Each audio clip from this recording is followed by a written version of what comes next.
At the time of this recording, the Raptors are 9-10 and technically speaking outside of the play-in seeding in the Eastern Conference. And I feel like it's a good enough sample size, just about 20 games at this point, to start talking about this team and discuss whether or not the results early on have been promising or not. What's up, everybody? It is JJ Buckets. I'm back at it again with another video here today, and I'm going to discuss just kind of the early season results that we've seen from the Raptors and try to make something of them. Basically, just try to figure out where this team is about almost 20 games into the season. It will be 20 by the end of tonight when they play the Indiana Pacers, so we'll have a better idea, I guess, of whether or not they slipped to 9-11 or whether or not they slipped to 10-10 and how big of a difference that makes. But regardless, at this point, we've seen a decent bit from how this team functions, so it's time to figure out whether or not what we've seen is encouraging or what we've seen is a cause for concern. Now, before I fully get into this, just make sure you drop a like on the video. It really helps it out a lot, and just make sure you subscribe to the channel if you're new here as well. With all that said, let's hop into things. So let's talk about one of the bigger reasons for optimism early on, and that is the rookie himself. Everybody loves him, everybody knows him, Scotty Barnes. Scotty Barnes, I think, out of the gate has been very strong. As far as rookies go, he looks every bit as good as kind of anticipated on the defensive end, and probably a little bit better than anticipated on the offensive end. He has shown some encouraging signs, and in all likelihood at this point during the season, you could take a coin flip whether or not you think it's him or Evan Mobley that is the early Rookie of the Year frontrunner. I think most would lean to Scotty Barnes early on, so that is super encouraging for this team. But the flip side of that is one of the points of concerns. There does seem to be a bit of a logjam, not only when it comes to just the forward position itself, you know, obviously with OG Aninobi, who's injured now, and I'll talk about that soon enough, Pascal Siakam and Scotty Barnes, but just the roles at the top, so mixing in Fred VanVleet and Gary Trent Jr. into that, and just trying to figure out who fits where and where the scoring comes from and who's going to take what shot and when you want the ball in whose hands.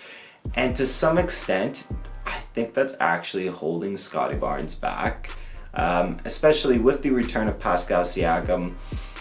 I don't think it's really been a secret. I think it's been evident on the court that Scotty Barnes has actually been the guy willing to sacrifice, kind of, I guess, as he should be, you know, given that he's the rookie and Pascal's the established player. But he's the one that's kind of sacrificing a bigger role and potential to grow with this team and for this team. And I don't know whether or not I'm personally a fan of that. I mean, Scotty has been encouraging enough out of the gate that I think you want the ball in his hands more, not less. And to an extent, depending on what you envision of your team this season, you might actually want to give Scotty these extra opportunities. But that might come at the cost of potentially moving a guy, as much as I hate to say it. I know it's super early. Not super early on, like, it's still early on in the season naturally. Like, again, we're 19 games into the season at the time of me recording this.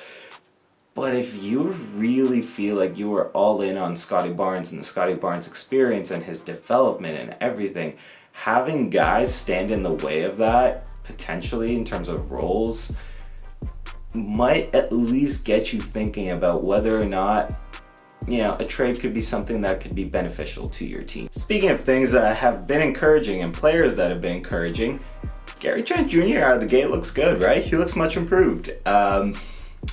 So I think the biggest and most obvious jump for Gary Trent Jr. is on the defensive end. He looks really locked in particular with steals. He's been really damn good for this team.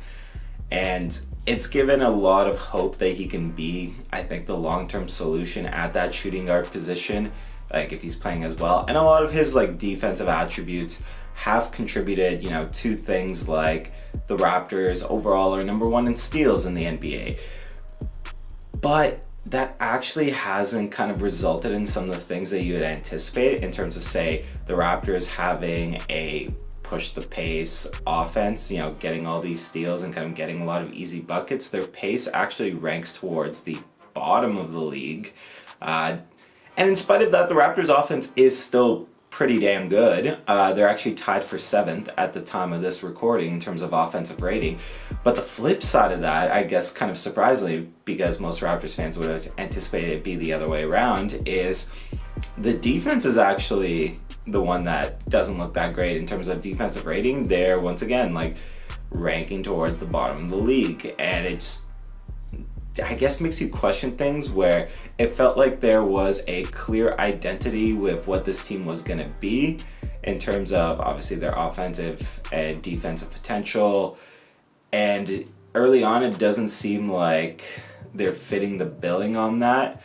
So with the defense, I guess, kind of, at least on paper, in terms of the ratings themselves not being where it is, I think it's, almost time to start questioning what's not working about it and what can be done to improve that. Again, the offensive rating has looked good, but if you imagine yourself as this defensive juggernaut that is gonna be, creating easy buckets for yourself, on the strength of that defense, I don't think that's really been the case early on with the Raptors. And again, you have to question what moving parts and moving pieces are fitting what and which ones are not in that regard. And I think part of the problem here is you did just lose your, for my money's worth, your best defensive player in OG Aninobi to injury. And that's another kind of point of concern there, right? Is OG Aninobi, for as encouraging of a start as he did have to the season, is once again out with an injury. And I actually had a couple people in the comments section of, the last video, which didn't do that great, but regardless, and both just places where I've shared them, start to question whether or not OG Aninobi is deserving of, I guess, the injury-prone label. Again, like people on like Twitter and Facebook and stuff like that commented this a little bit, and it's just, it does, I guess, beg the question, because for as talented as OG is and for as encouraging as signs of his development are, he has been at this point, I think, at least a little bit notorious for racking up injuries. And especially with this one, at first it kind of seemed like it was going to be a small inconsequential one where he'd miss a couple of games, but now it seems like he might miss an extended stretch.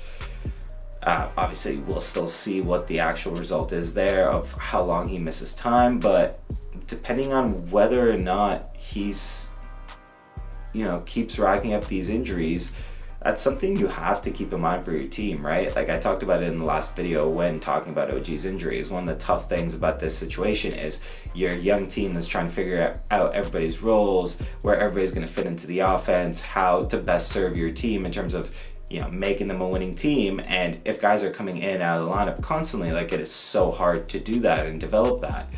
And just, I don't think it's quite time to maybe push the panic button on whether or not OG is an injury-prone player, but the discussion is definitely at least going to start to surface, I think, and depending on obviously how further points of his career unfold, we'll get, I guess, an answer to that discussion. Bearing some of these things that I've talked about in mind and coming to the ultimate question of whether or not the Raptors should, be hitting any kind of panic button, I'd say no.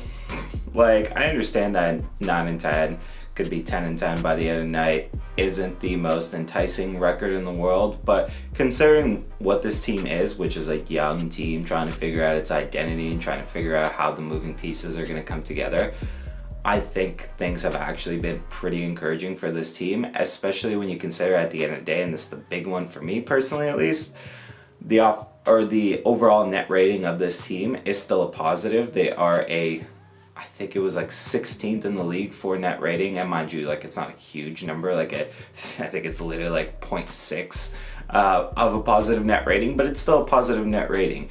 I think this team, for the most part, still shows enough encouraging signs that when it does all come together, it will work out.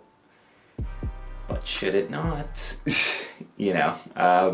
trading some pieces and making way for some younger guys to develop might be within the realm of possibility and within the realm of something that should be not only considered but should be executed. I think that's more or less where I want to leave that today. What do you folks think? How do you feel about the Raptors' start to this season? We're a good chunk of games into the season now. We have a small, I don't want to say small, but we have an idea of what this team looks like. And do you think they're going to put it all together and eventually make, potentially the play-in or the playoffs? Or do you think that for the most part this should be a developmental year, and should push come to shove, they trade the pieces that they don't envision being here in the future and really go in on these young guys like Scotty, like OG, I guess like Trent Jr. to an extent? Comment below and let me know what you think. Other than that, usual drill, say it all the time, we'll say it again. Like the video, it does not take a lot of time and it makes a massive difference in terms of the video outreach. And if you're new here, subscribe to the channel. Still on the road to 1K. Seems like I'll still be on the road to 1K for a while, but you can definitely help me out by hitting that subscribe button and getting there faster. That's gonna do it for me here today. It's been JJ Buckets. It has been a pleasure, and I will see everybody next time.